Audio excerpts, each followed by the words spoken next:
¿Cómo anduvieron con la lectura? ¿Leyeron todo? ¿No leyeron nada? ¿No tuvieron tiempo? ¿Están perdidos?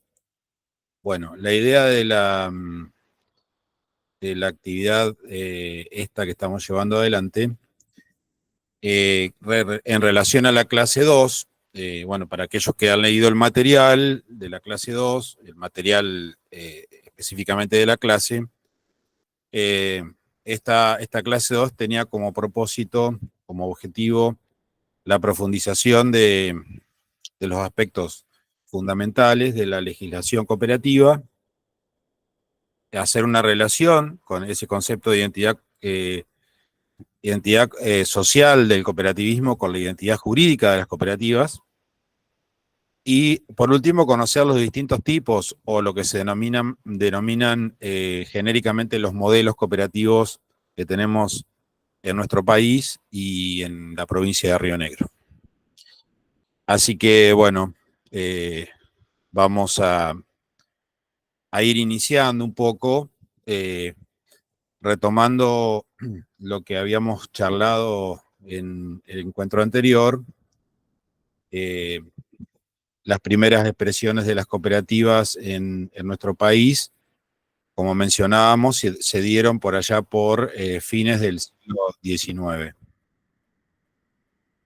Se reconoce como la primera cooperativa bajo la identidad de los principios de Rosedale,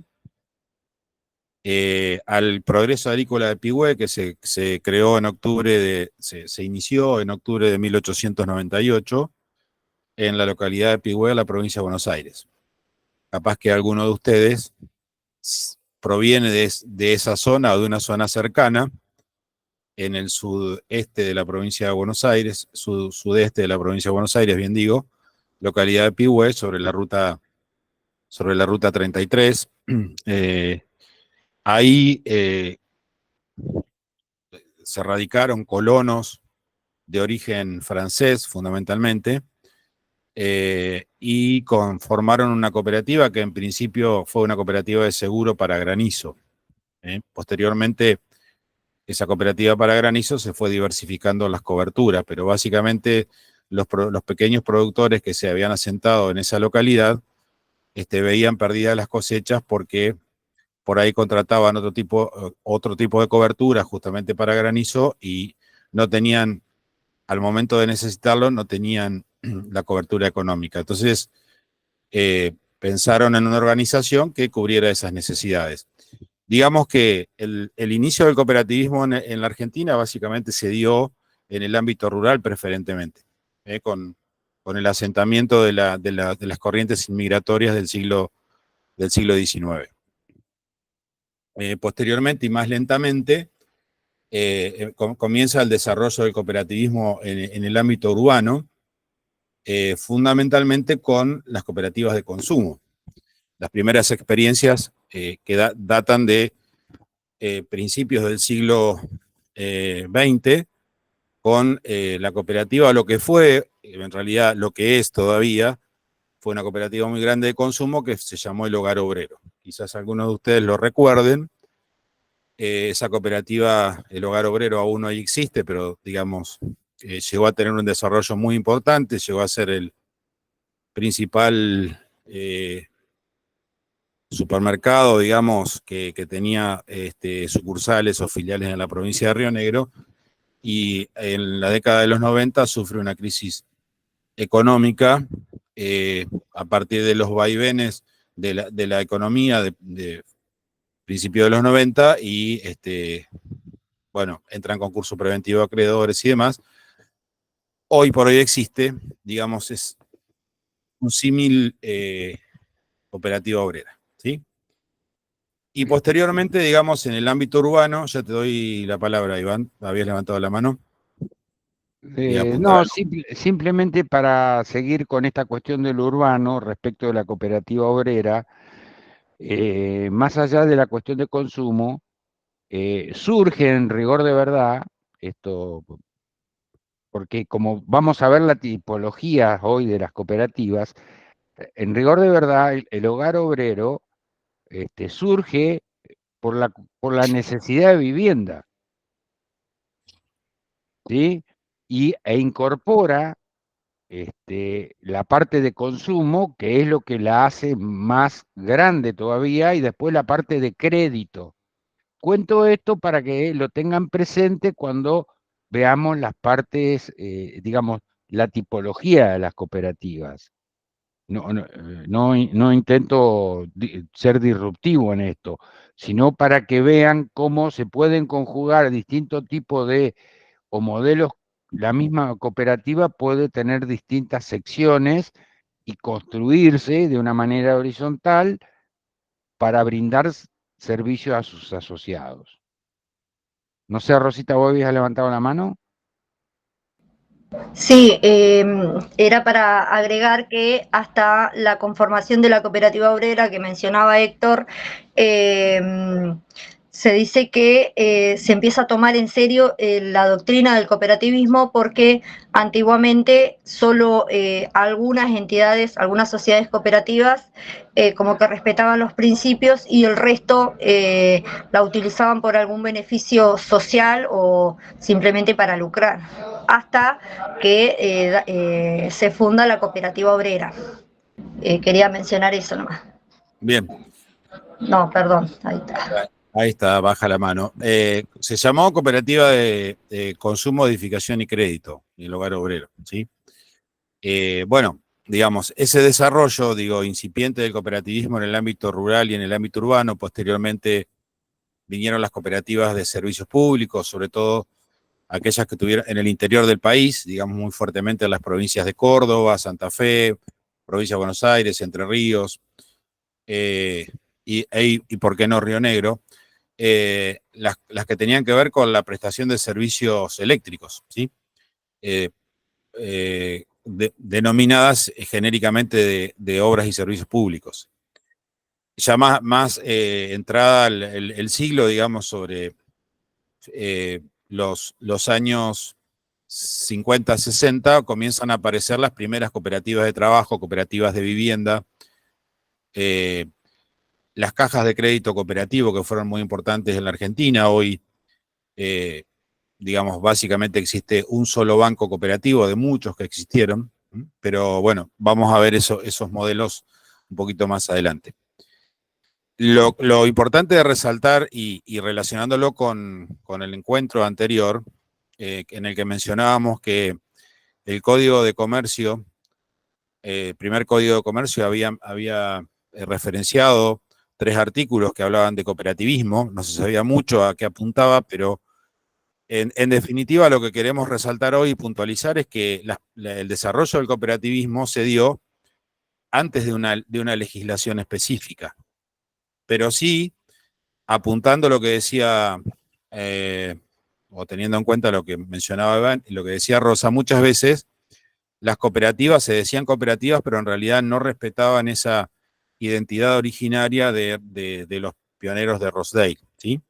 Sino que, bueno, se decían cooperativas, pero en realidad digamos, no lo eran del todo, ¿sí? De hecho,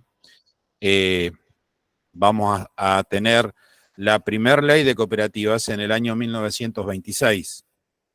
Y esa ley de cooperativas fue un trabajo de muchos años previos, de encuentros, de reuniones de los cooperativistas que discutían y debatían esa necesidad de tener un marco normativo que de alguna manera encuadrase y regulase el funcionamiento de las cooperativas.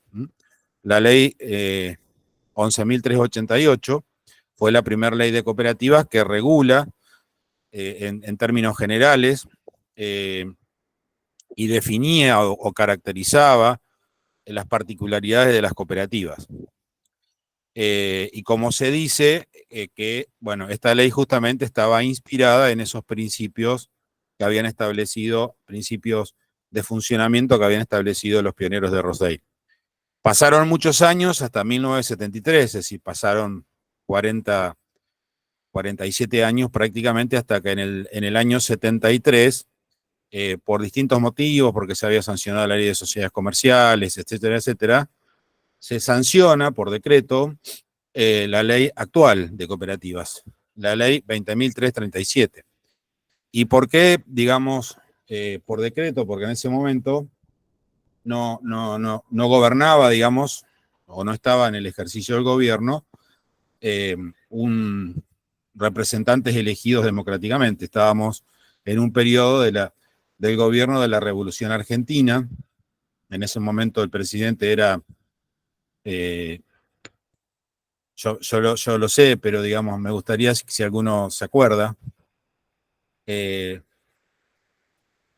Lo veo a Carlos que levanta la mano. ¿Sí? ¿Quién era el presidente, Carlos? Lanusse. Claro, era Agustín Lanusse, ¿no?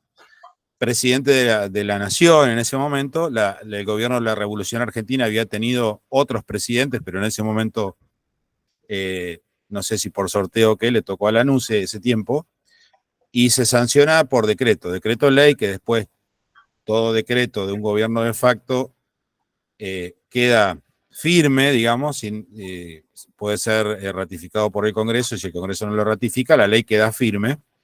Entonces, el 2 de mayo del 73 se promulga esta ley.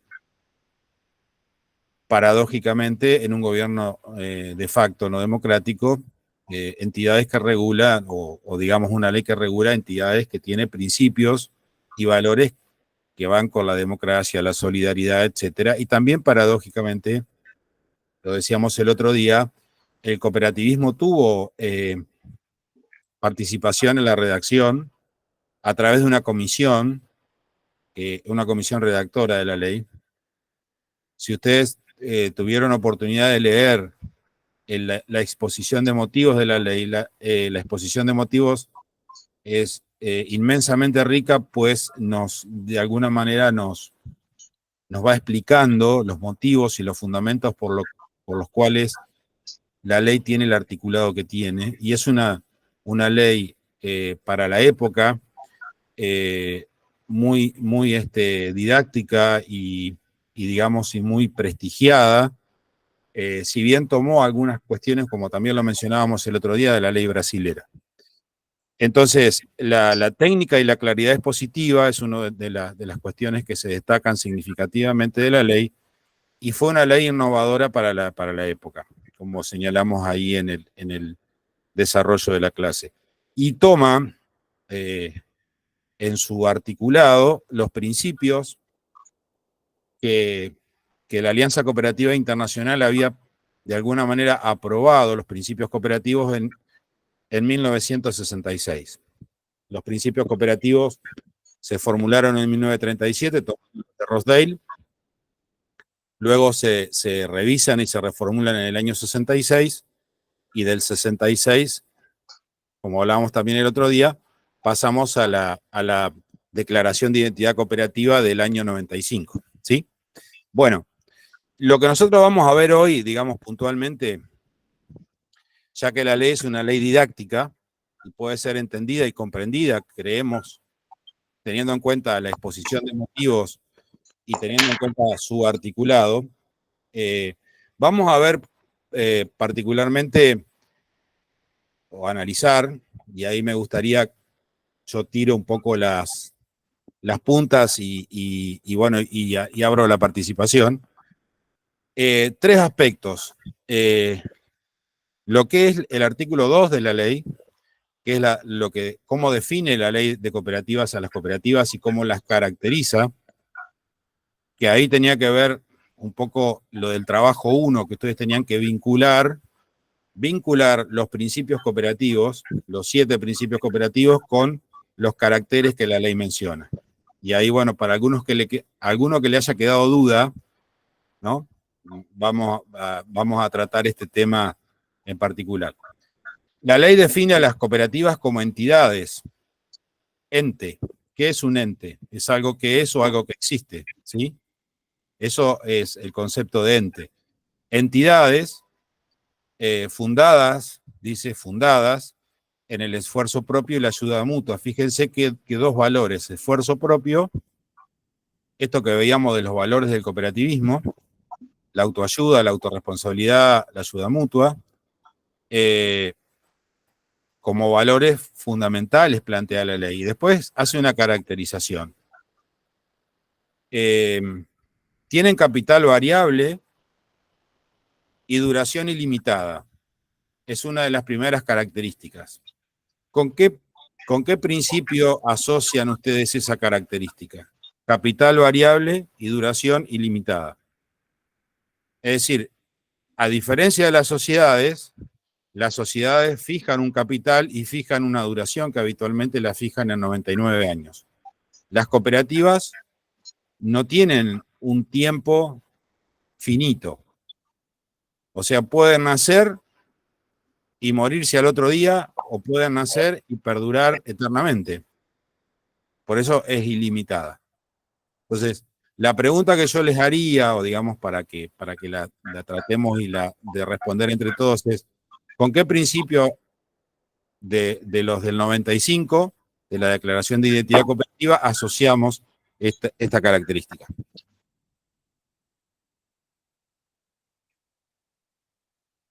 A ver, de los 41 que estamos presentes ahora, estoy yo, está Iván, está Ángel, está Rosa, que digamos seríamos lo que no le vamos a dar la respuesta, ¿no? Podríamos decir que está también Carlos Elosegui, que la debe saber, está Edgardo, que la debe saber, ¿no? Bueno.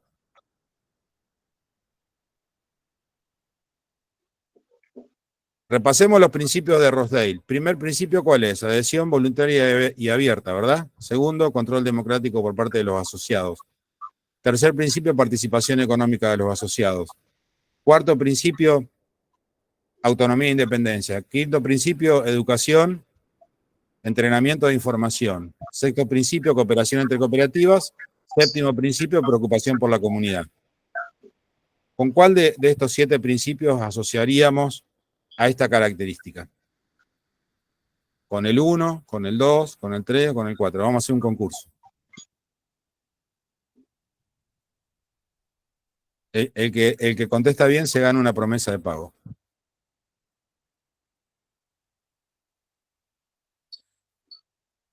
Bueno. ¿Arriesgamos?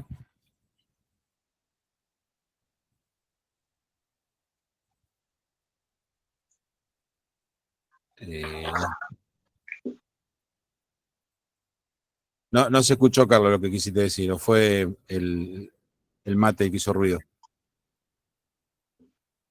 El mate. Ah, bueno. También no quiero exceder mi participación porque si no hablo yo solo, digo. Creo que hay gente que puede participar. Bueno, yo voy a elegir de los que estoy viendo acá. Y voy a elegir de los que están con la cámara, ocultos de la cámara. A ver, le voy a preguntar a Andrea Maura. ¿Estás, Andrea? Hola, sí, ¿cómo no? Bueno, a ver, Andrea, ¿vos con qué principio relacionas? Bueno, en realidad a mí lo que me está sucediendo es que estoy relacionando todo lo que estoy indagando, leyendo en el material. Es como que noto una relación todo con todo. Eso es lo que me está sucediendo. Entonces a veces me cuesta discernir específicamente con qué principio, porque está todo como encadenado. Perfecto. Uno lleva a la otra. Eso es lo que me está sucediendo en realidad. Sí, pero digamos, si vos me decís, yo te digo, capital variable y duración ilimitada. ¿Con qué principio? Adhesión voluntaria abierta, control democrático, participación económica, autonomía e independencia. ¿No? No te sabría decir, no quiero decir una desacertada y... Bueno, bien. Perfecto, sinceramente. Bueno, sí. A ver. Le pregunto a la compañera de al lado, mirá, Valeria M, ¿estás? Bueno, Mayra, vos estás al lado de Valeria, así que te toca a vos.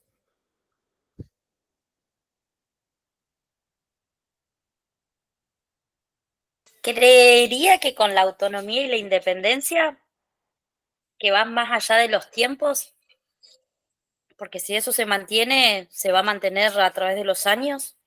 Bien. Sí, a ver, si vamos con la tomo la respuesta. A ver. A ver, pensemos, los invito a...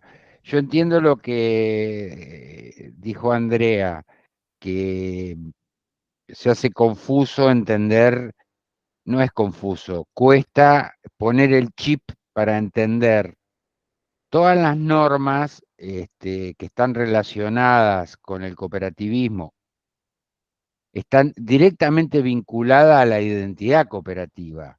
Está todo concatenado.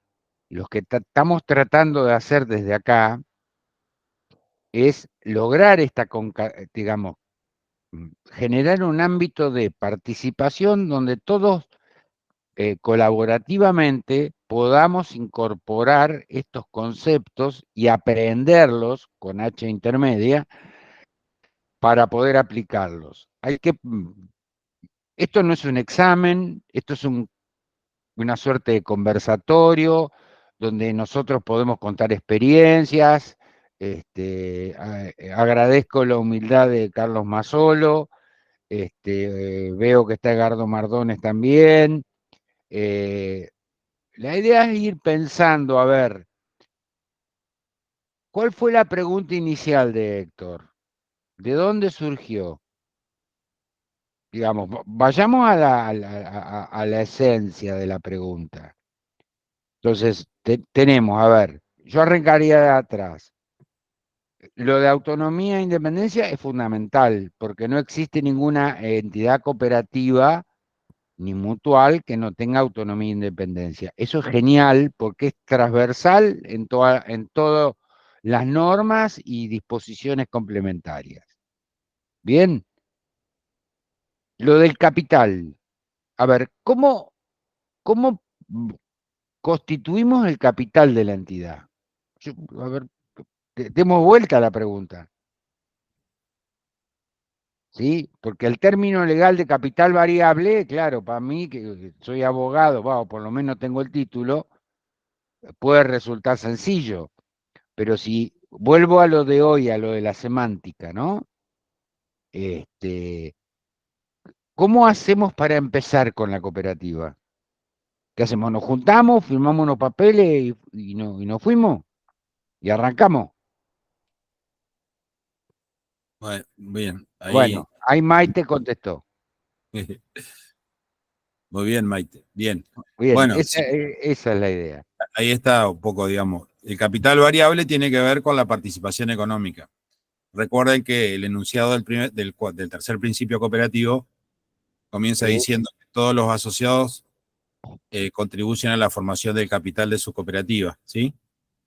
Y lo gestionan democráticamente, bla, bla, bla. Entonces, digamos, acá tiene que ver con el tercer principio cooperativo, que es el de participación económica de los asociados. Y bueno, y también la duración ilimitada está dada también por los asociados, porque si no hay asociados no hay cooperativa. ¿Se entiende? Si nos quedamos sin asociados, vamos a ver ahora también dentro de las características cuál es el número mínimo de asociados que una cooperativa debe tener, ¿sí? Entonces, si no hay asociados, no hay cooperativa.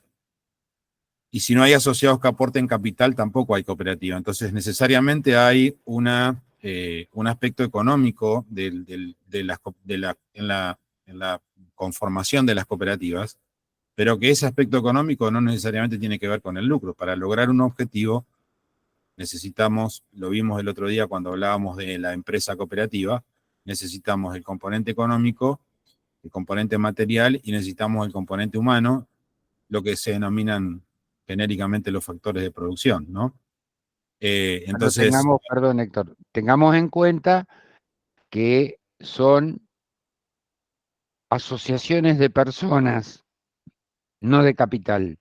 El capital es un complemento para la construcción de la herramienta, porque tenemos la cabeza tan quemada, en general, estoy hablando en términos de sociedad, de comunidad, que todo pasa por el dinero, y en realidad con un mínimo aporte y con el esfuerzo que cada uno ponga puede constituir una cooperativa.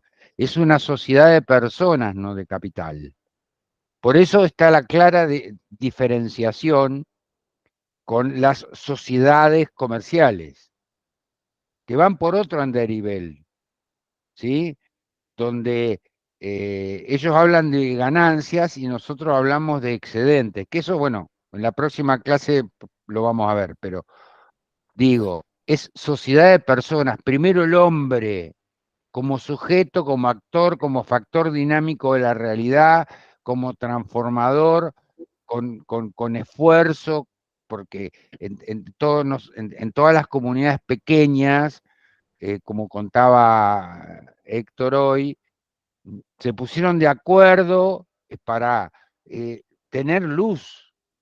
A ver, vamos para atrás en la historia. O como pasó, como el primer antecedente en Río Negro, de el consorcio de regantes, que después devino en un proceso cooperativo. Y hay otro factor también, y ahí retomo la charla tan fructífera con Carlitos Mazzolo, donde hablamos de control. Vuelvo a repetir que es una traducción del inglés al castellano que denota otra cosa, que juega también, porque la definición lo dice, democráticamente controlada. A mí me gustaría ponerle otro nombre, pero bueno, es lo que tenemos ahora. Entonces, todos ponemos la platita, ese pequeño aporte para generar la cooperativa, para tener una cooperativa de trabajo, constituir una cooperativa telefónica. La historia de las cooperativas telefónicas en Río Negro es un claro ejemplo. Basta recordar que cuando empezaron en las comunidades disgregadas dentro de la provincia, tenían que poner en aquella época $2.500, $3.000. Lo iban integrando y bueno, después vino la transformación, pero pudieron tener teléfono. Como se juntaron y pusieron un dinero, más la ayuda que han recibido para poder tener gas. Los que son de la línea sur lo comprenden más que nadie. Los cepelín gigantes en las comunidades, el tendido de redes, y eso fue todo con esfuerzo propio. Por ahí el Estado ayudó con los fondos que tienen, pero vuelvo al principio. Es una asociación de personas. Es primero el hombre y luego el capital. Esto es sustancial. Esto nos define como sujetos y actores de la realidad. ¿Se explica? Se entiende, digamos, resumiendo el concepto, el capital al servicio de la persona y no la persona sometida al capital. Esa es la idea, ¿sí? Que tiene que prevalecer en esto. Entonces, relacionamos este principio con esta característica de las cooperativas con el tercer principio de participación económica de los asociados. Otra de las características para ir avanzando tiene que ver con que no tienen límite tampoco a la cantidad de asociados. Es decir, una cooperativa puede tener un mínimo, acá en este punto la ley habla de como mínimo 10, digamos, para conformar, para constituir, para iniciar una cooperativa. La ley plantea un número mínimo de 10 asociados, que la misma ley después dice, salvo las excepciones que autorice, valga la redundancia, la autoridad de aplicación de la ley. Y en ese sentido, debemos decir que la autoridad de aplicación de la ley de cooperativas, que hoy es el Instituto Nacional de Asociativismo y Economía Social, por una resolución, que son los instrumentos que el INAES tiene para reglamentar esta ley en distintos aspectos, plantea la excepción de que se pueden constituir cierto tipo de cooperativas con un número mínimo de 6 asociados, ¿sí? Ejemplo, las cooperativas de trabajo. Esa autoridad de aplicación hace dos años atrás, 3 casi, dictó una resolución que permitía, una decisión bastante polémica, que ahora está suspendida por el momento, la formación de cooperativas de trabajo con 3 miembros, ¿sí? Había reducido ese número de 10 a 3. Bueno, este aspecto, esta característica tiene que ver con ¿qué principio? La adhesión a la cooperativa ilimitada. Lo asociaríamos con el principio 1, ¿verdad, Mayra? Te leí los labios, ¿eh? Bueno, ahí tenemos una relación de esta característica con el primer principio, que es la adhesión voluntaria y abierta, teniendo en cuenta lo que hablamos en el encuentro anterior, que no siempre están dadas las condiciones para el ingreso de nuevos asociados, ¿sí? Es lo que planteó Carlos respecto de su generosidad de incorporar gente a la cooperativa. Creo que el ejemplo fue de corregime Carlitos, de un iluminador, y Sí, en técnico. realidad puede prestar su fuerza de trabajo, pero no pueden sustentar, garantizarle el trabajo por más que lo necesiten, porque no les cierra los números. Ahí no es que no lo, a ver, voy a utilizar un término poco académico, no lo hacen de mala leche, tratan de no fundirse. ¿Sí? Y las cooperativas de 6 están que es creo, entiendo, la única excepción aceptable por cuestiones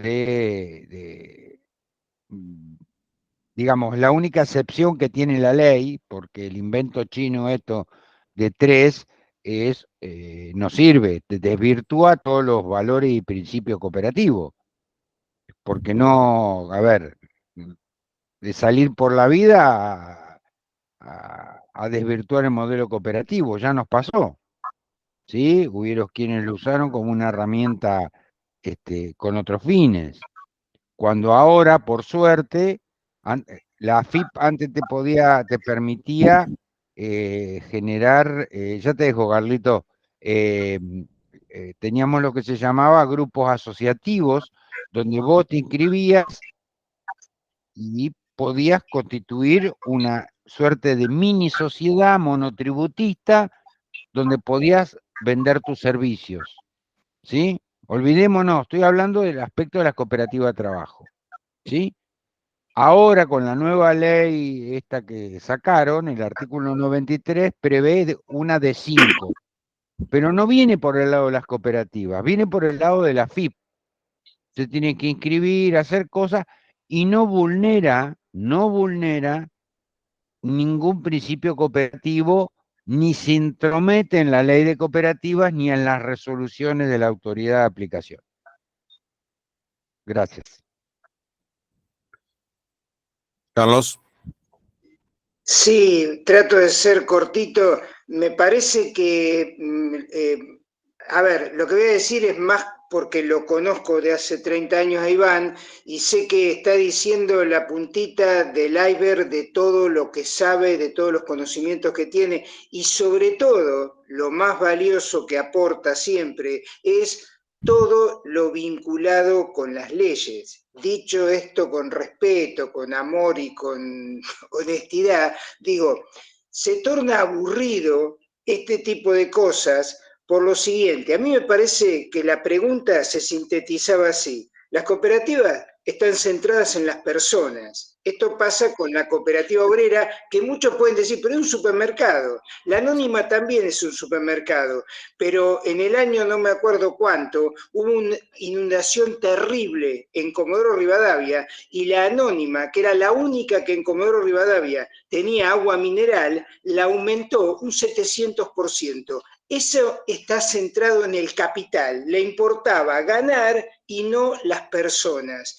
A la cooperativa obrera uno supone, y lo puede poner en práctica, le interesan las personas. Entonces, digo, me parece que eso es lo que define los tantos. Después, yo estoy totalmente de acuerdo con dar la discusión, porque si no tiramos términos, es decir, esto de que las tres desvirtúan, bueno, digamos, este tipo de cosas, a mí me parece que en algún momento del curso se supone que vamos a llegar y tendremos que discutir si está bien que esté el INAES, que el INAES sea la autoridad de aplicación y que atienda en la capital, y que nosotros no tengamos en nuestras localidades autoridad de aplicación. Digo, me parece que eso es mucho más profundo y debatible, pero si nos ponemos en cada pregunta a debatir todo lo que tenemos, yo tengo muchas cosas que tengo ganas de debatir, pero me parece que le tenemos que dar una dinámica a lo que está planteando Héctor, que me parece que estoy de acuerdo, bien. Yo no quería participar de entrada porque, digamos,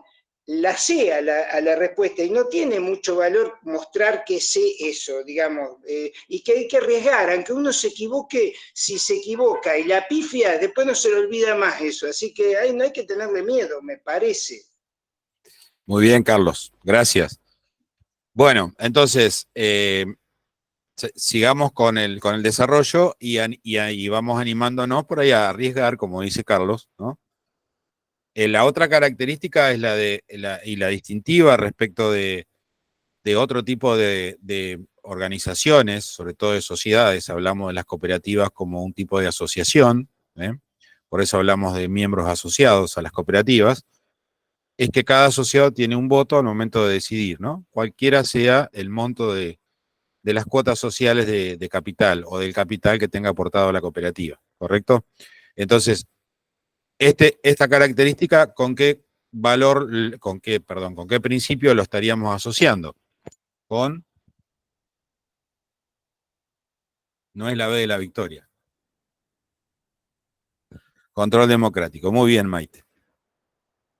También hay otra cuestión que a veces, para que ustedes vean, digamos que la ley, como decíamos al principio, a pesar de ser una ley de más de 40, casi 50 años, 50 años 73, digamos, sí, cumplió sus 50 años el año pasado. Entonces, estamos hablando de una ley de 50 años. A pesar de eso, sigue teniendo algunos visos de modernidad, aunque es una ley general, ¿no? Bueno, no otorgan ventaja ni privilegios a los iniciadores, fundadores, etcétera. Porque a veces pasa en el marco real, en ese aspecto me surgió la duda del ejemplo del banco que da préstamo. Bien. Bueno, no otorgan ventaja ni privilegio alguno a los iniciadores, fundadores y consejeros. Bueno, ¿esto qué significa? Que es un desafío esta característica, porque a veces en el marco de lo real, bueno, a veces puede llegar a confundirse un poco y no cumplirse totalmente, ¿sí? ¿Por qué? Porque a lo mejor el asociado nuevo paga derecho de piso porque hay gente que hace muchos años que está, entonces el que hace muchos años que está dice, bueno, pero yo ayudé a construir todo esto. Me gustaría que lo amplíes a eso que comentaste en el mensaje, si te animás a compartirlo. ¿Te parece, Florencia? ¿Estás ahí? Hola. Sí, Florencia. Sí, hola, ¿qué tal? Acá estoy. Sí, viste que en una parte del trabajo estaba el ejemplo de el banco que otorgaba un préstamo y a raíz de eso era como que debían darle la posibilidad al prestamista, por decirlo así, de tener injerencia en las decisiones de la cooperativa. La verdad que ahí como que quedé en el medio porque Bien. Pensé en que, bueno, en que ellos no son parte de la cooperativa, que ellos brindan una ayuda para el funcionamiento de esa cooperativa, y después como que me tiraba que también que sí. Entonces quedé ahí en la mitad, no supe si tirarme para un lado o para el otro. Está bien. Ahí, digamos, en ese ejemplo, está bueno que lo plantees porque, bueno, tiene que ver con que hay uno de los principios, que es el cuarto, que habla de autonomía e independencia, ¿no? Que dice que los asociados son los dueños de la cooperativa y son ellos quienes deciden sobre la vida de la cooperativa, que se intervienen en acuerdos con otras personas, y otras personas pueden ser los bancos, porque es una persona jurídica, personas humanas o jurídicas, lo hacen en términos de que aseguren su autonomía e independencia, ¿sí? Entonces, digamos, si tenemos un banco que nos dice, te doy crédito, pero yo voy a tomar las decisiones por ustedes, ahí se estaría como vulnerando, ¿no? Claro, el ese principio. de autonomía e independencia. Ok. Perfecto. Y gracias por la aclaración. Para eso estamos. Bueno, esta característica, Maite. Sí, no, yo quería agregar, porque yo tenía la misma duda que Florencia, y bueno, leyendo el material digo, sí la podés asociar al banco, ponele, nosotros tenemos un medidor a nombre del banco, pero pensaba en la toma de decisiones, siguen teniendo un voto, así que más allá de que quiera que no se le perjudique, la decisión se va a tomar en conjunto y no es que va a decidir él. Él tiene un voto como tienen todos. Exactamente. Muy bien. Claro, el caso de Cooperativa de Agua de Luis Beltrán, ¿verdad? De Beltrán, sí, bien digo. Claro, Banco Patagonia, por ejemplo, ¿no? ¿Te estás refiriendo a eso? Banco Patagonia es una sociedad anónima, es una persona jurídica que está asociada a la cooperativa porque tienen un medidor. Pero al momento de decidir el Banco Patagonia, supongamos que la cooperativa tiene cuenta en el Banco Patagonia y le pidió un descubierto, que es un préstamo, ¿no? Al momento de decidir, el banco tiene el mismo derecho de voto que cualquiera, ¿sí? Porque cualquiera de los asociados. Bueno, esto de no otorgar ventajas ni privilegio tiene que ver también con el principio número 1 de adhesión voluntaria y abierta y de control democrático por parte de los asociados. Bien. ¿Estamos de acuerdo? ¿Queda claro? Pasamos a otra cuestión que tiene que ver con lo económico. Sí, bien. Pueden establecer un interés limitado para retribuir al capital si el estatuto lo autoriza. Esta característica es interesante, y bueno, ya si hablamos de lo económico, ¿con qué principio lo asociamos?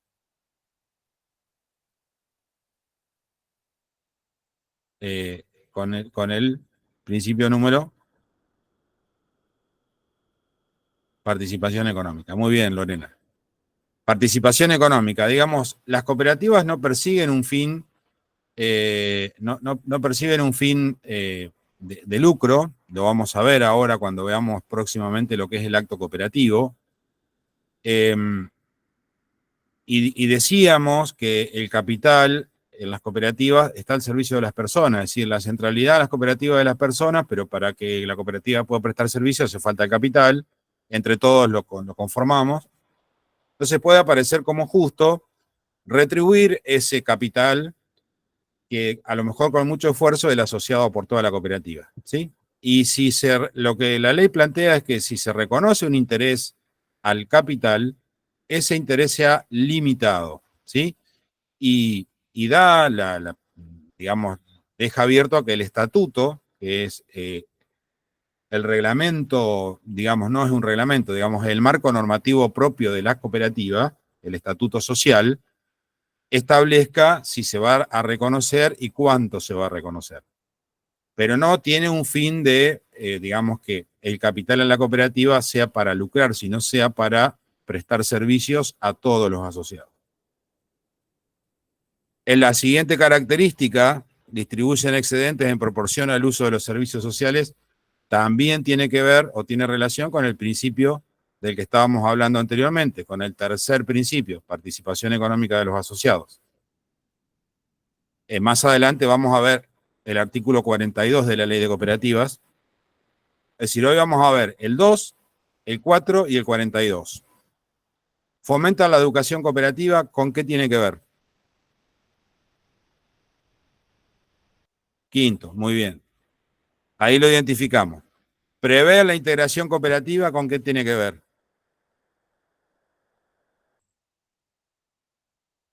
El que sigue al 5, ¿cuál es? Integración cooperativa, sexto principio. Prestan servicio a sus asociados y también a no asociados. ¿Con qué? Con el séptimo, bien. Bueno, y ahí hay un signo de pregunta. Y ahí también, ¿por qué no? Con el principio 1 y con el principio 3, porque digamos, también digamos la prestación, ahora vamos a ver la relación cuando vayamos a ver el artículo 42. En principio con el séptimo, en principio con el segundo, entonces, digamos, por ahí las respuestas son varias, no es solo una. La responsabilidad de los asociados está limitada al monto de las cuotas sociales suscriptas. Esto tiene relación con qué principio. Digamos, bueno, bárbaro, perfecto. La responsabilidad limitada. Fíjense ustedes que la denominación de las cooperativas, según la ley, tiene que ser cooperativa y terminar con la palabra limitada. ¿Qué significa esto? Que si cada uno de ustedes es asociado a una cooperativa, frente a terceros responde hasta el monto de las cuotas sociales suscriptas. ¿Qué son las cuotas sociales suscriptas? Es el capital que cada uno comprometió a la cooperativa, comprometió a aportar a la cooperativa, ¿sí? Que habitualmente eso surge del estatuto de la cooperativa. El estatuto de las cooperativas nos dice la cantidad de cuotas sociales que vamos a aportar como capital. ¿Se entiende? Entonces, este principio, ¿con qué tendría que ver? Si es de contenido económico, ¿con cuál? Tercero, muy bien. Lo que sigue es que dice que las reservas sociales son irrepartibles. Reservas sociales irrepartibles significa también de contenido económico. Entonces, ¿con qué principio tiene que ver esta característica? Muy bien, tercer principio. Y luego, en caso, bueno, vamos todavía. En caso de liquidación, el sobrante patrimonial debe tener un destino desinteresado. ¿Qué significa el sobrante patrimonial? El sobrante patrimonial de una cooperativa que entra en estado de desaparición, digamos, cuando la cooperativa muere jurídicamente, hay que hacer un proceso de liquidación.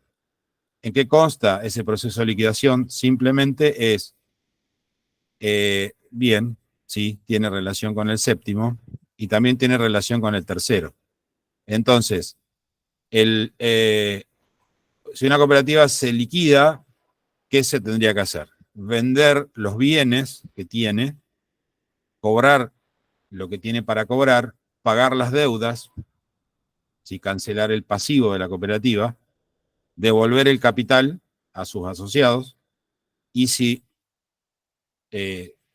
existe un sobrante, que ese es el sobrante patrimonial, no se lo llevan los asociados. La ley habla de que ese destino desinteresado significa que, y la ley lo ordena, va a pasar al fisco provincial o nacional, dependiendo del domicilio de la cooperativa, para promoción del cooperativismo. ¿Se entiende? Entonces, esta caracterización del destino desinteresado del sobrante patrimonial de las cooperativas tiene que ver con esos dos principios. Con el séptimo, ¿por qué? Porque, bueno, si va a parar al fisco provincial para promoción del cooperativismo, tiene un destino, llamémosle comunitario, de preocupación por la comunidad y por otro lado también de contenido económico. ¿Quedó claro esto? ¿Pudieron asociar o clarificar lo que ustedes estaban respondiendo? Bien.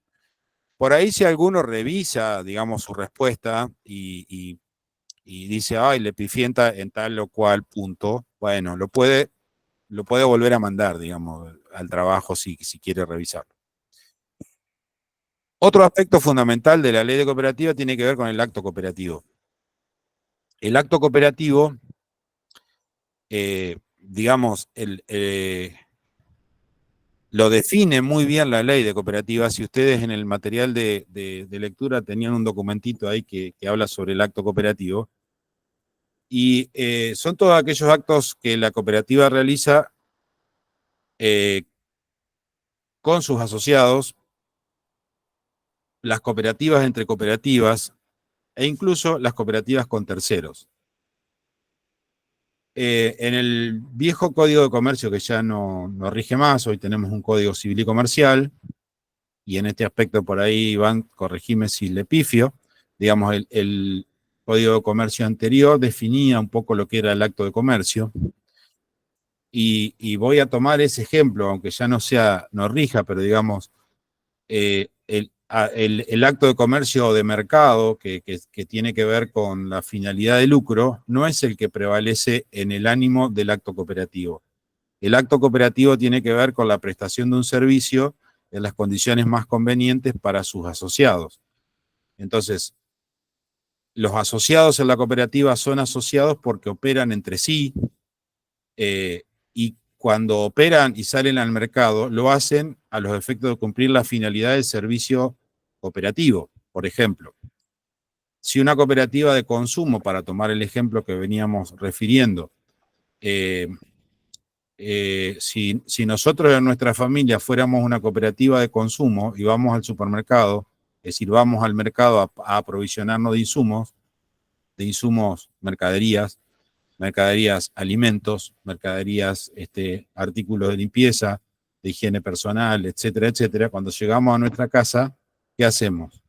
Agarramos la bolsita y ponemos en la alacena los alimentos, en el lavadero ponemos los artículos de limpieza, y en el baño ponemos los artículos de uso de aseo personal, por ejemplo, no digo esta cuestión. Entonces lo que hacemos es una distribución. Entonces, el acto cooperativo de las cooperativas de consumo se denomina acto cooperativo de distribución. Obviamente, vamos a un lugar donde la cooperativa opera, que por ejemplo, no sé, en la cooperativa obrera en Valle Medio, en el Alto Valle tienen un supermercado, o el Banco Credicop, digamos, tiene una filial a donde vamos a operar con cuestiones financieras. O la cooperativa de productores de cualquier lugar, digamos, donde la haya, lo que hace es procurar la prestación de un servicio de colocación de la producción, de aprovisionamiento. Ahora lo vamos a ver cuando veamos los tipos cooperativos. Pero digamos, sí. Algo que quiero introducir brevemente sin ser un abogado aburrido. El Sí. Código de Comercio decía, arranco con la frase inicial, es toda adquisición a título oneroso de una cosa mueble, bla, bla, bla, bla, bla. Bien. Claro. ¿Qué definía? Toda adquisición a título oneroso. Nosotros en las cooperativas, nosotros las adquisiciones no las hacemos, digamos, cuando le compramos a Camesa la luz, no la hacemos, Camesa es la distribuidora de energía, no lo hacemos a título oneroso, lo hacemos para distribuirlo entre nuestros asociados. Por eso son entidades sin fines de lucro. ¿Se alcanza a explicar el concepto? Ahora cambió, el Código Civil nuevo ya incluso hasta nos reconoce como persona jurídica que antes teníamos que remitirnos a la ley. El nuevo Código Civil y Comercial habla de las cooperativas y las mutuales que antes no las mencionaba. Tenías que recurrir, cuando ahora definía el tipo de persona jurídica, ¿sí? Define las cooperativas y las mutuales. Pero retomo, toda adquisición a título oneroso, una cosa mueble, un derecho sobre ella, para lucrar con su enajenación, luego de darle una forma de mayor o menor valor. En la cooperativa no pasa eso. Compran 5.000 palets de lata de arveja para distribuirlos entre sus asociados. Compran la luz a Camesa para distribuirla entre sus asociados. Ahí no hay lucro. Sí, digamos, claro, es un acto cooperativo que, digamos, también para clarificar y que no se confunda, decir, no es que la cooperativa sea una entidad de beneficencia, no. Digamos, el asociado va a pagar un precio por el servicio cooperativo, de recibir la luz, de recibir el agua, de adquirir un elemento de consumo, de comercializar la producción. ¿Por qué? Porque la cooperativa se tiene que sostener tiene sus gastos de administración, etcétera, etcétera, digamos, todo lo que implica el sostenimiento de una organización desde lo estructural, desde lo institucional y desde lo administrativo, ¿sí? Digo, la hormiga circular, para poner el caso de Carlos, ¿no? Tiene su sede, donde tiene la sala de teatro, donde tiene un montón de dependencias, oficinas, etcétera, etcétera, que tiene que pagar la luz, tiene que pagar el gas, etcétera. Entonces, cuando se produce una... Sí, dale, Carlos, explícalo vos. Ah, explícalo, dale.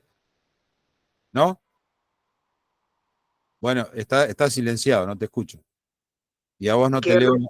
Que redondees lo que decís, que después agrego una cosa. Bien, entonces digo, cuando llenan la sala, porque la llenan todas las funciones, digamos, el equipo, digamos, de actores, de productores, de luministas, de sonidistas, no es que se llevan toda la recaudación, hay una parte que queda para sostener justamente los costos de la cooperativa. ¿Me equivoco? No, está clarísimo el concepto. Lo que pasa, lo que quería agregar era que uno entiende el concepto, digo, a mí también, a nosotros nos pasa en las cooperativas de trabajo, que entendemos más claro el concepto de una cooperativa de servicio o de consumo que de una cooperativa de trabajo. Voy a arriesgar, pues te dije, agrego algo que quiero que me corrijas, Héctor. Para mí el acto cooperativo en la hormiga circular, en una cooperativa de trabajo con los asociados, el primer acto cooperativo, el primer servicio, es brindarle trabajo a los asociados. Y esto se vincula con lo que hablábamos antes, porque si no trabajás en la cooperativa, el servicio ese no lo recibís y además no podés recibir el servicio si no trabajás en la cooperativa. Es de ida y vuelta, y a mí me parece que en las cooperativas de trabajo lo podemos ampliar a cualquiera. Yo tomo la hormiga no por fanatismo, sino porque vivo ahí, digamos, lo tengo más claro. Pero quisiera que me corrijas si eso que dije, que sé que es cierto, entra en el concepto del acto cooperativo, que no sé si lo estoy usando correctamente. Sí, totalmente, digamos, es así, digamos, en las cooperativas de trabajo, el acto cooperativo tiene que ver con la oportunidad de trabajo digamos, que la organización, que todos los asociados que formamos la cooperativa de trabajo, nos damos a nosotros mismos, ¿no? Autogestionamos nuestra fuente de trabajo. Entonces, ahí el acto cooperativo es el acto cooperativo de trabajo. Digamos, y ustedes van a producir un bien como cooperativa de trabajo o un servicio, digamos. El bien para ustedes es la producción artística, ¿no? La producción teatral, la producción musical, la producción de títeres, ¿no? Y que después ese producto, digo, la obra que ustedes presentaron en Catriel, recordame cómo se llamaba. La masa neutra. La masa neutra, esa producción, ese producto, o sea, eso es un producto para ustedes, ¿no? Claro, en ese caso, por ejemplo, lo redondeaste perfecto, gracias Héctor. Y mirá, pero antes hablabas de la sala, y acá aparece una confusión, sobre todo, no digo en la audiencia acá, sino en el mundo artístico teatral, que nos quieren, digamos, convencer de que nosotros, la hormiga circular, lucramos con la sala. Y esto no es así, porque, por ejemplo, uno de los principios que sostenemos a rajatabla, la sala de la hormiga circular, suponete que este conjunto que está acá quieren el cierre de este curso, lo quieren hacer en la hormiga circular. ¿Cuánto sale el alquiler? Nos dicen ustedes. Entonces, nosotros decimos, no la alquilamos porque no lucramos con la sala. Nosotros trabajamos a borderó, a porcentaje, donde el primer porcentaje, 70 y 30 es lo habitual. Viene una obra, un ballet o un grupo de música, La Hormiga Circular, ellos se llevan el 70%, deducido los argentores, todos los impuestos, el 70% es para ellos, el 30% queda en la sala para cubrir todo lo que explicaste vos claramente. Pero nosotros no decimos como otras salas, que son sociedades anónimas, que dice, te la alquilo en $10.000. Correcto. Porque eso es lucrar con el espacio que tienen, que está bien, que está dentro de la ley y hacen todo lo que quieren, pero digamos, pero nosotros no. La sala es un elemento de trabajo para los asociados de la cooperativa, que a su vez los asociados de la Hormiga Circular somos los trabajadores y los empresarios de la Hormiga Circular. Y somos empresarios, porque nosotros somos los que nos hacemos cargo de gestionar que la masa neutra vaya a Catriel, que la banda tal venga a La Hormiga, etcétera, etcétera, pero con otras reglas de juego. Claro, bueno, ese acto jurídico que mencionabas recién de no alquilamos la sala, sino que vamos a un porcentaje que se llama borderó. Ese es un acto cooperativo también, realizado con un tercero, ¿sí? Entonces, todos los actos jurídicos de las cooperativas, con sus asociados, con otras cooperativas y con terceros, son considerados actos cooperativos, ¿sí?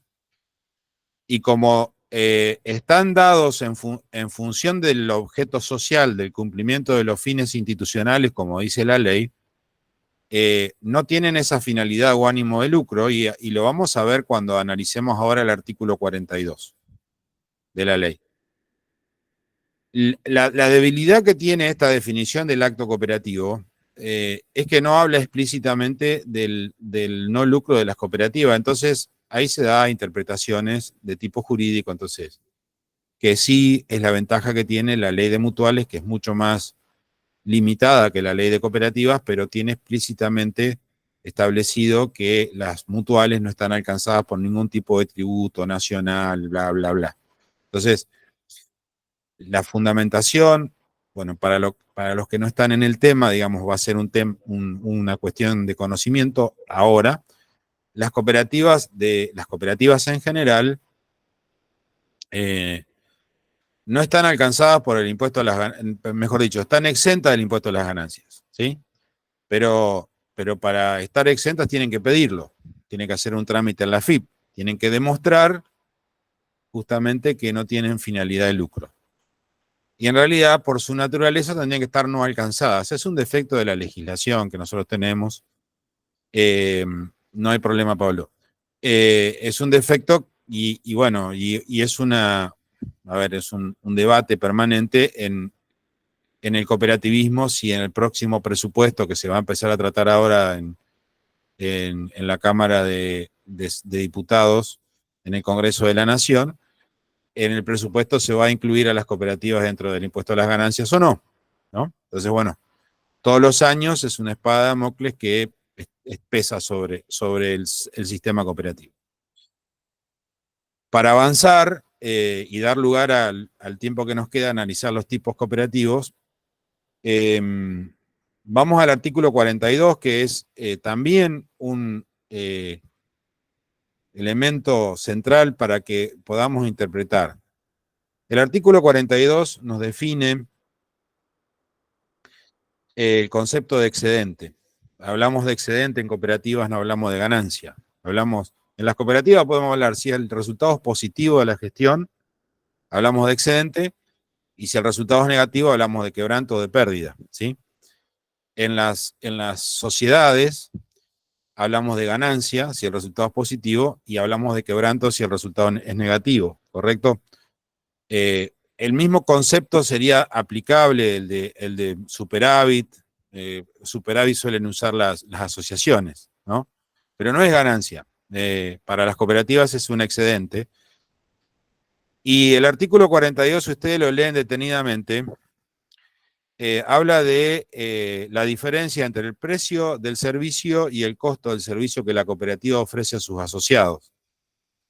Para ejemplificar digamos, para poner un ejemplo concreto, en el acto cooperativo de distribución, que sería, por ejemplo, lo que hace la cooperativa obrera, si nosotros tomamos, no sé, el ejemplo del paquete de yerba, que es un ejemplo que siempre dábamos, solemos dar en las capacitaciones, vamos a tomar un ejemplo de una marca cooperativa. La marca Playadito, que es de la cooperativa de Colonia Lieve, el paquete amarillo, si ustedes van a la góndola de la cooperativa obrera y le sale, vamos a suponer, 3.500 pesos el kilo de yerba, ese es el precio que paga el asociado en góndola. A lo mejor a la cooperativa le cuesta ponerlo en la góndola.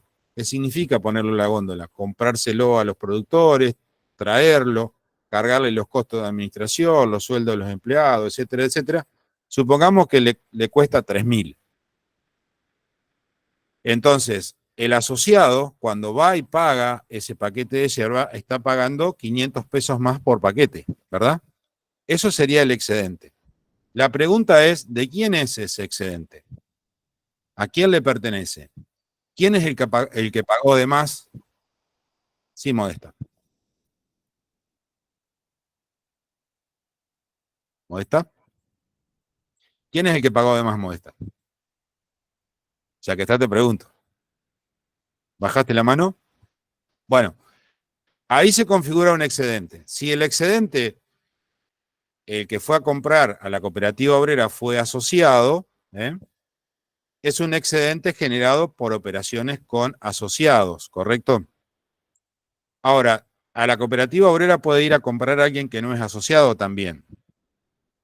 Entonces, se genera también el mismo excedente con el no asociado. Y ahí viene la diferencia. El excedente repartible, distribuible, es el que se genera con las operaciones con asociados, ¿sí? Que es el retorno que muchos de ustedes mencionaron, o algunos de ustedes mencionaron, que cuando van a la cooperativa obrera, en algún momento del año le dicen, usted tiene un saldo a favor, lo quiere llevar, se lo descuentan de la compra, te lo devuelven descontándote de la compra, haciéndote la bonificación o el descuento. Ahora, ¿qué pasa con el excedente que se genera con los no asociados? Eso se denomina excedente no repartible. Digamos, entonces, en resumen, el excedente en las cooperativas es de los asociados. El excedente generado cuando las operaciones, cuando el excedente que se genera por operaciones con asociados es de los asociados. El excedente que se genera en operaciones con no asociados, ¿de quién es? ¿Se lo apropian los asociados? No. ¿Se lo apropia la cooperativa? No. Y ahora vamos a ver que el artículo 42 define que del excedente repartible, previo a la devolución a los asociados, vamos a destinar un 5% para conformar una reserva legal, un 5% para constituir un fondo de acción asistencial y estímulo de personal, preocupación por la comunidad sería ahí, un 5% para educación y capacitación cooperativa, para fomentar la concientización cooperativa, y el 85% restante es lo que se va a distribuir entre los asociados. En concepto de retorno. El retorno de los excedentes no es una mala palabra en las cooperativas, no es la coima, ¿sí? Técnicamente se denomina retorno del excedente a los asociados. Bueno, ese retorno a los asociados, ¿dónde se define? ¿Cómo se define? Se define en la asamblea ordinaria de la cooperativa, que es donde se trata el balance y donde debería de estar un proyecto de distribución de excedentes, si es que los hay, o de absorción de quebrantos, si es que los hay. Hasta acá va siendo clara la explicación. Ahora, ¿qué pasa con el excedente no repartible? Aquel que generamos con las operaciones con no asociados o con operaciones ajenas al objeto social de la cooperativa, al objeto principal. Por ejemplo, el interés de un plazo fijo, el interés de alguna inversión, etc. Perdón, o en el ejemplo sería que si la hormiga circular alquilase el local, ese es un excedente no repartible que va a la reserva fija. La reserva fija está conceptualizada para mantener el capital de la cooperativa, ¿sí? Eso, digo, Bueno, aprovechando lo que habíamos hablado recién. Adelante, el magíster.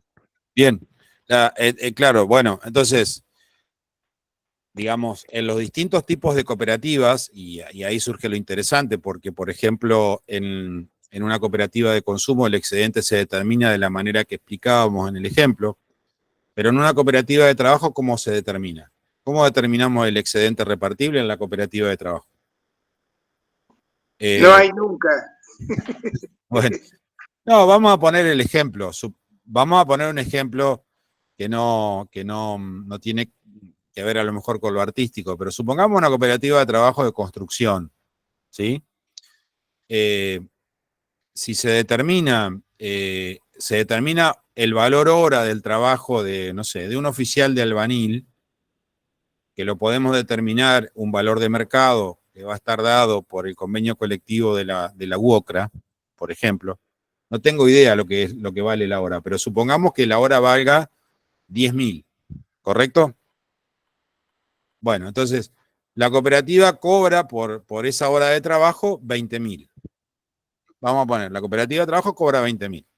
Entonces, calculó dentro de esos 20.000 los costos de gestión, de administración, bla, bla, bla, y a lo mejor cuando hace las cuentas finales, al asociado le pagó 10.000 y le sobraron de los otros 10.000, 2.000. O sea, gastó 8.000 en gasto de administración, traslado, contador, pum, pum, pum, 8.000 pesos. Le sobraron 2.000. Cuando hace el balance a fin del ejercicio económico, le genera un excedente. Ese excedente, para el caso de las cooperativas de trabajo, es lo que el asociado cobró de menos por su trabajo. ¿Sí? ¿Se entiende? En el caso de una cooperativa de consumo, en el ejemplo que dábamos del paquete de yerba, es lo que pagué de más por el servicio cooperativo. De la misma manera va a suceder en las cooperativas de agua potable, eléctricas, ¿sí? Y también puede suceder lo mismo en las cooperativas agropecuarias cuando la cooperativa le cobra por el servicio de comercialización o de aprovisionamiento de insumos un valor, un precio, que luego de sacadas las cuentas me resulta que le estuve cobrando de más al asociado. Entonces, lo que trata de hacer el sistema cooperativo con este artículo 42 es establecer un precio justo por el servicio cooperativo de distribución, el servicio cooperativo de trabajo, el servicio cooperativo del servicio público, etc. ¿Se entiende? Bueno, entonces tenemos dos tipos de excedente, el repartible y el no repartible. El excedente repartible, la asamblea de la cooperativa va a decidir de qué manera lo devuelve a los asociados. Lo puede devolver de dos maneras. Lo puede devolver, y esto lo van a decidir los asociados democráticamente en la asamblea.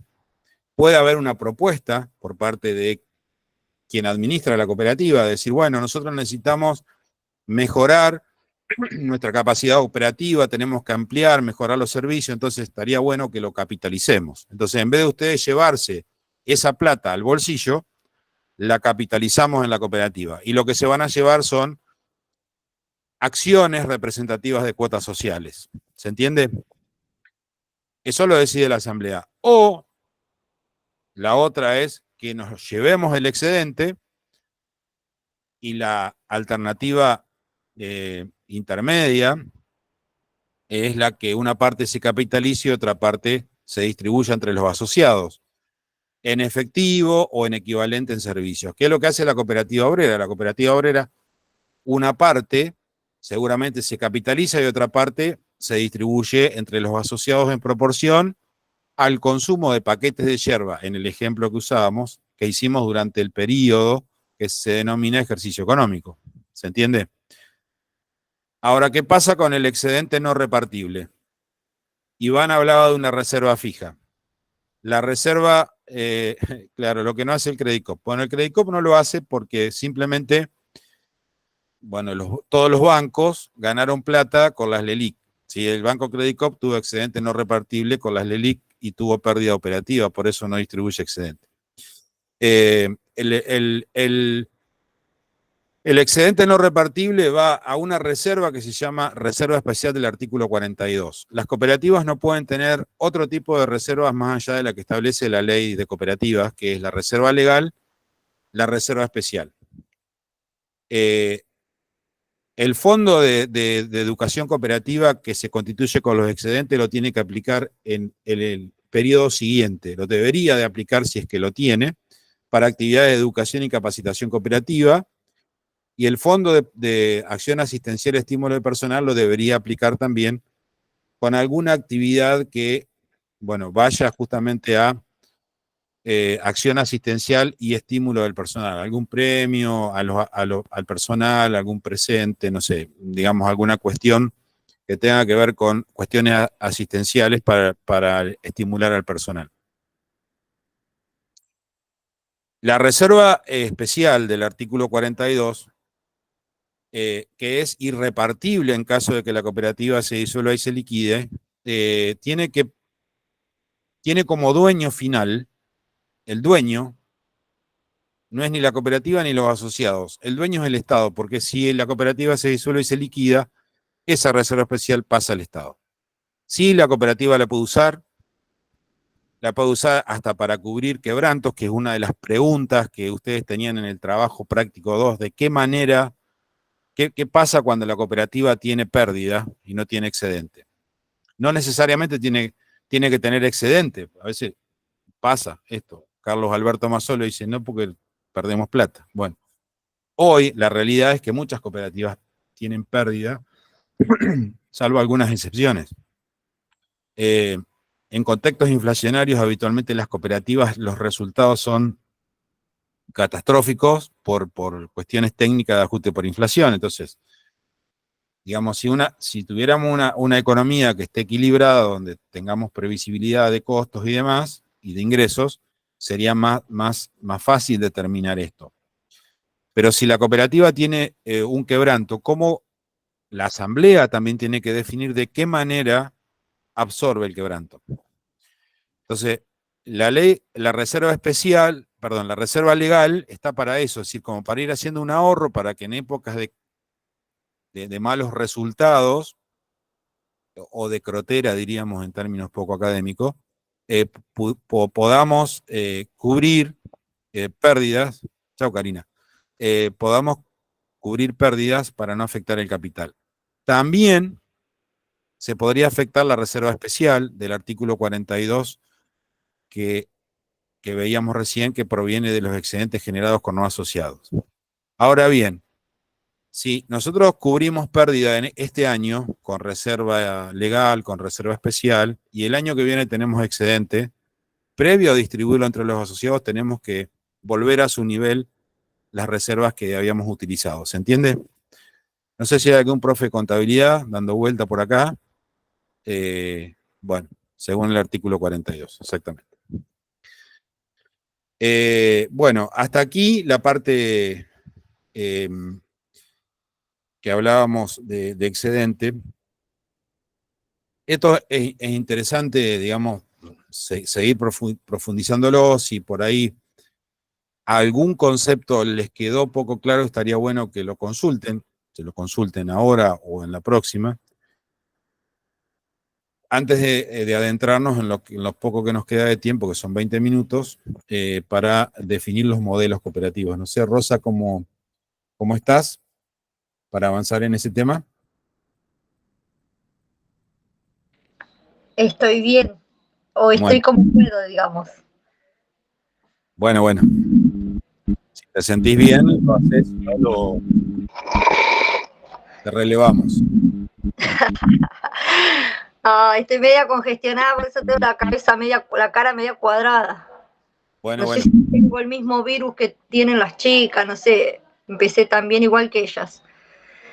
Así que, pero puedo hacer mención a cuáles son los modelos cooperativos que existen acá en Argentina y específicamente acá en Río Negro. Bueno, dale. Si les parece, Héctor ya comentó cómo se consolidó y la consolidación y orígenes del cooperativismo acá en la Argentina. Además de este tipo de cooperativas, las de consumo y las agrarias, también existen cooperativas de trabajo, de vivienda, agropecuarias, servicios públicos y créditos, bancos cooperativos. Acá en Río Negro no tenemos, hay uno extraprovincial, pero no tiene domicilio legal acá. Podemos decir que en Río Negro tenemos alrededor de 300 cooperativas de trabajo, que si bien estos son los objetos sociales que diferencian a los tipos de cooperativas, dentro de las cooperativas de trabajo tenemos una amplia gama de actividades, de tareas, digamos, porque tenemos construcción, tenemos mantenimiento, tenemos artísticas, educativas, de salud, millones de objetos sociales, que si esto la diferencia también de las otras, porque por ejemplo una cooperativa de vivienda, el servicio que le ofrece a su asociado es la vivienda.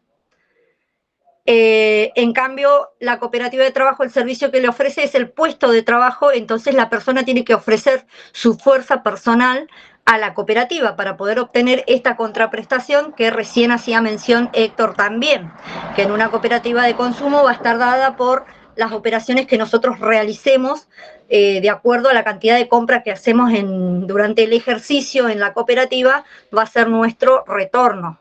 En cambio, en las cooperativas de trabajo difiere. Tenemos un 74% de cooperativas de vivienda, tenemos un 74 cooperativas de vivienda en la provincia de Río Negro, que sería un 16%. El 8% de agropecuarias, el 6% de servicios públicos, que acá entrarían las de servicios telefónicos, las eléctricas, las de agua, y un 3% del resto.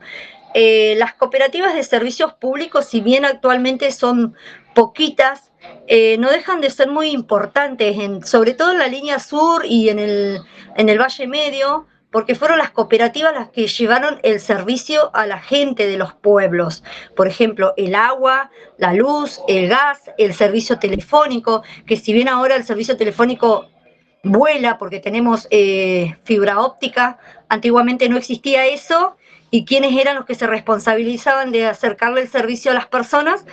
Un grupo de personas que se conformaban en cooperativas y afrontaban esta situación y llevaban el servicio al pueblo.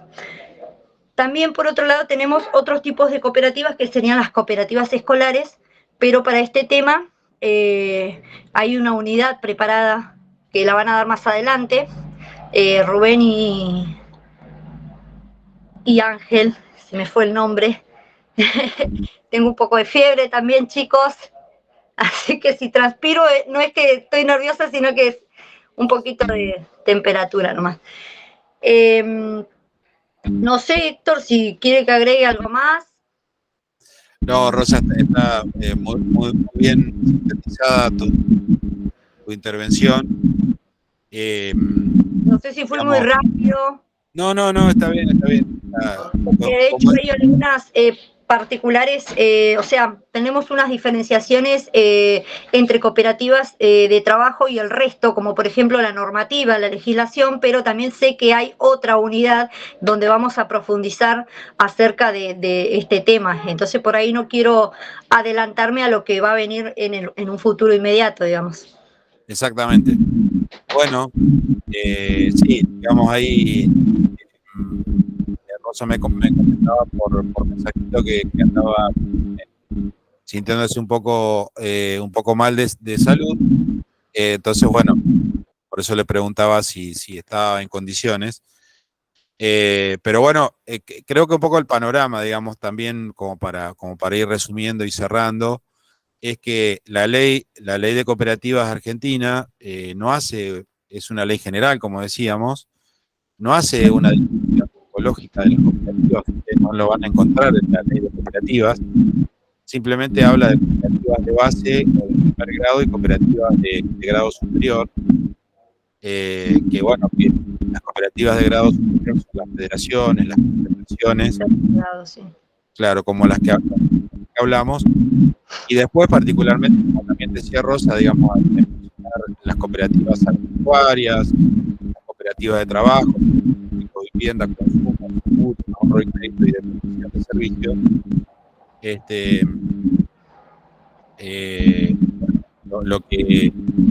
Lo que nosotros tenemos en Río Negro son esos tipos, digamos, que caracteriza un poco. Héctor, tenés problema de audio. Hay como una interferencia. No se escucha bien. ¿Ahí? ¿Se escucha? Perfecto. Bueno.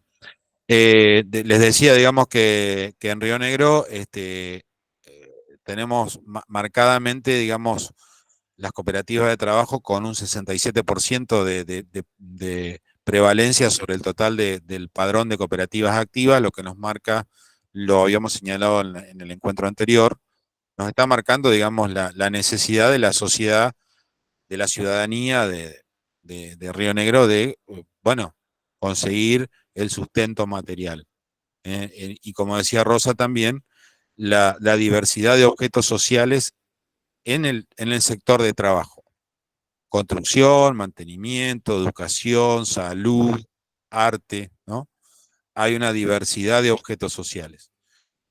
Algunas tareas que tienen que ver con los trabajos agropecuarios, la pesca, ¿sí? El procesamiento de alimentos, etcétera, ¿no? En el sector de trabajo.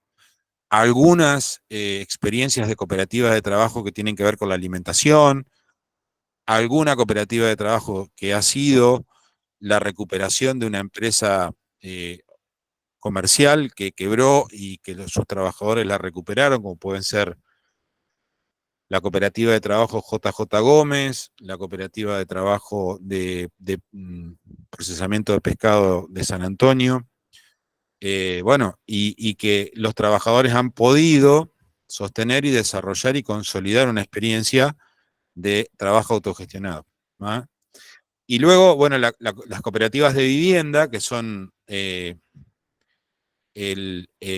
segundo, digamos, el segundo tipo en relevancia en Río Negro. Y la característica es que las personas humanas, o sea, la persona física, es la que tiene que, lo señalaba Rosa, es la que tiene que ser asociada en la cooperativa de trabajo. No puede haber en la cooperativa de trabajo una personalidad jurídica, una persona jurídica o ideal, ni tampoco las cooperativas de vivienda, pero sí en el resto de las cooperativas. Maite señalaba que el banco es asociado a la cooperativa de agua Beltrán, que consume agua, ¿no? Y así en el resto, consumo, agropecuaria, digamos, puede haber personas humanas, físicas o personas jurídicas como asociadas. Hasta incluso personas de carácter público, por ejemplo, los ministerios, ¿no? Los organismos públicos son asociados a las cooperativas de servicios públicos. Sí, Rosa. Eso iba a decir justamente. Por ejemplo, que en la línea sur el municipio es asociado a las cooperativas de agua, de luz, gas y servicios telefónicos. Muy bien. Bueno, en función de eso, de esa tipología, Carlos, ¿sí? Carlos.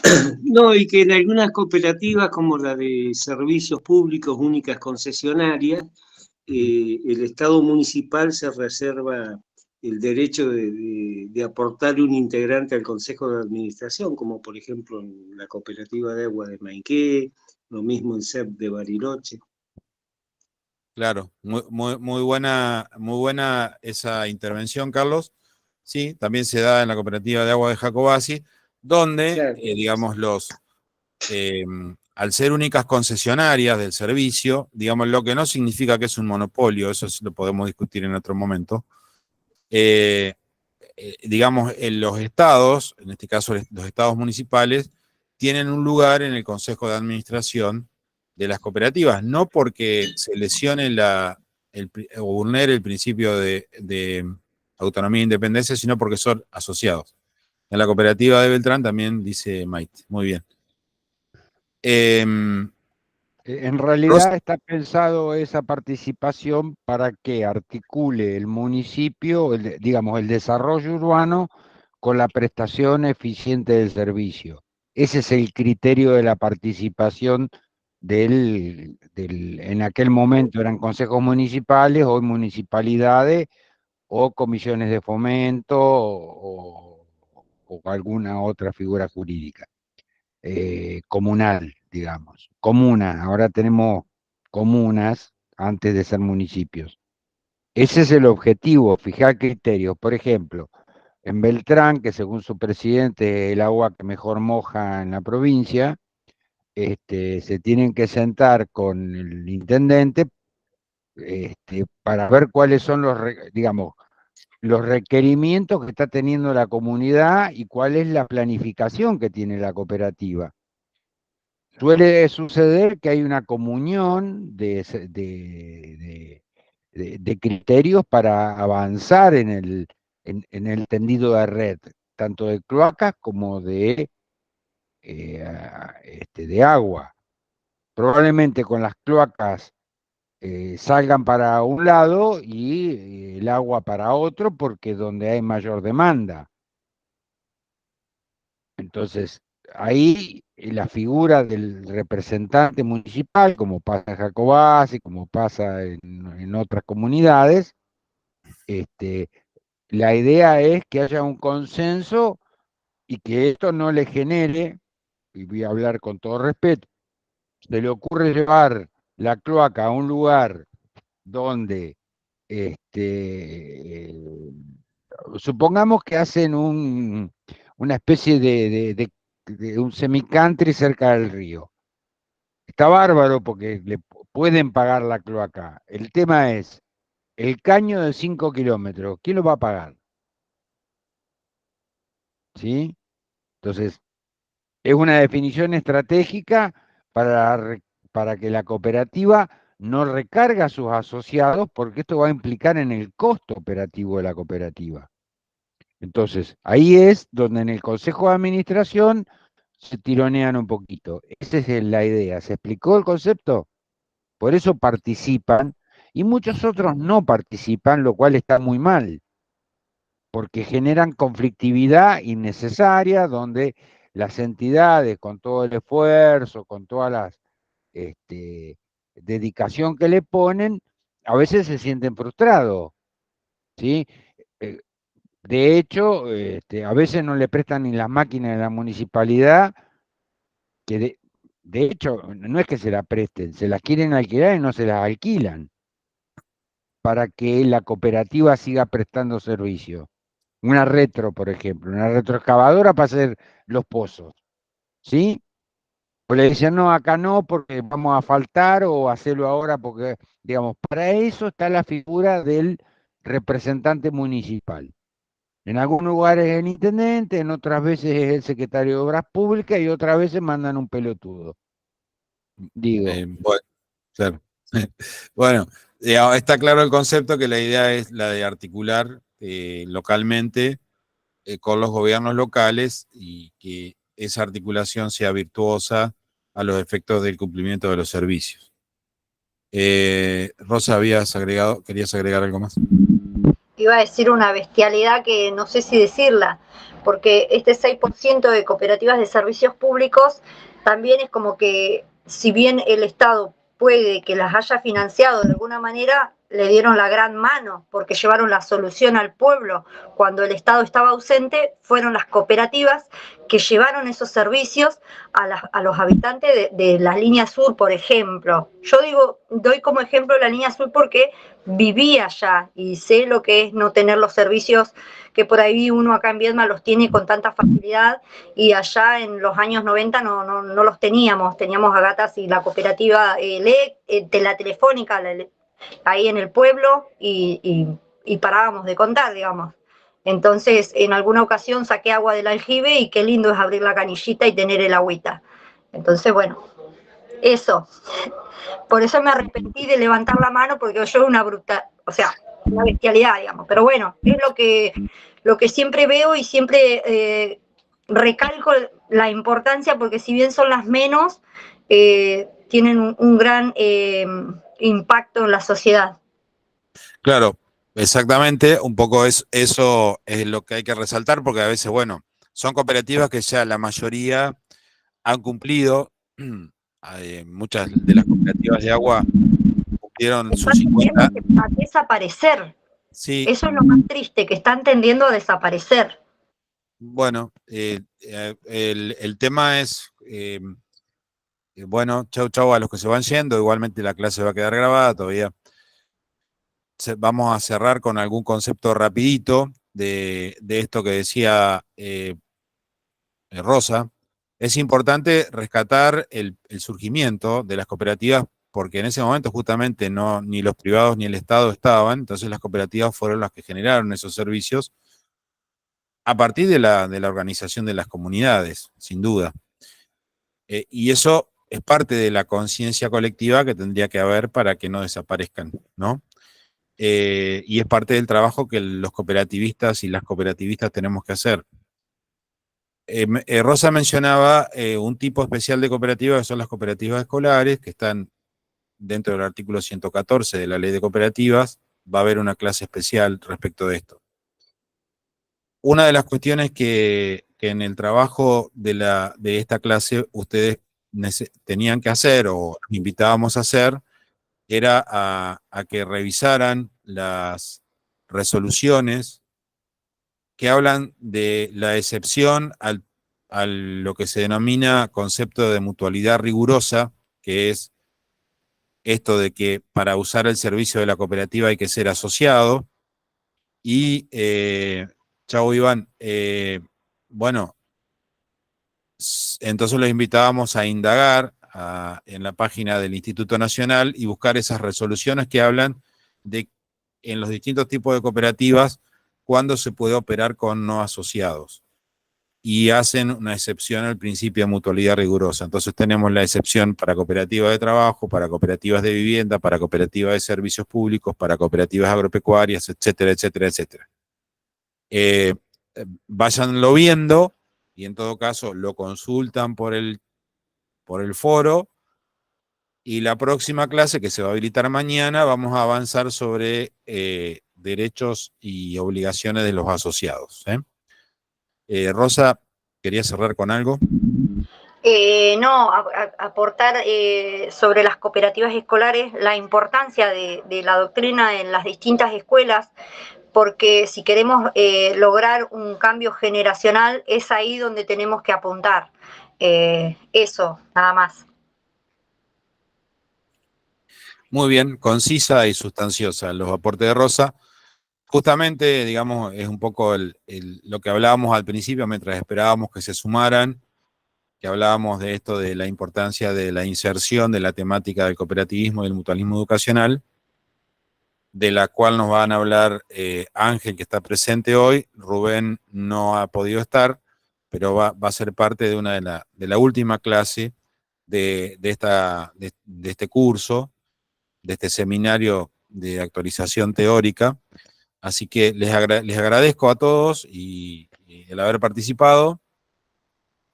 No sé si queda alguna duda, alguna cuestión en estos últimos minutos que quieran aprovechar. Si no, damos por cerrado el encuentro de hoy y nos seguimos comunicando por la plataforma.